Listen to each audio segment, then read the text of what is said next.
how to fix your touchpad not working in Windows 11 or Windows 10. So in order to fix the issue, firstly, go to Windows and type Device Manager and open up the Device Manager. Here, click on the Human Interface Devices and you should be able to see your touchpad.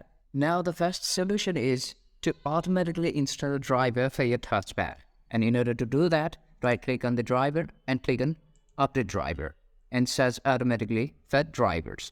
And after installing the drivers, restart your computer again. But if that does not help, search manually for the drivers and download the driver and click on Browse My Computer for Drivers and locate the downloaded drive folder and click on Next. And after that, the drivers will be installed and reboot your computer again, and that should help to fix your problem. Next option is go to Mice and Other Pointing Devices and update both of these drivers. And if that still does not work, go to Human Interface Devices again and go to your touchpad and uninstall device. And after that, go to Action and click on Scan for Hardware Changes and click on Action again and click on Update Driver and click on Search Automatically for Drivers, and the uninstalled touchpad will be reinstalled again and restart your device, and this should help to solve your problem.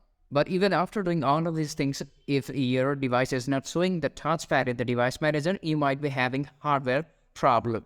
So the best solution is to unplug the touchpad from the motherboard of your laptop again and reinstall it. And if you like this tutorial, please do subscribe and don't forget to leave us a like and comment.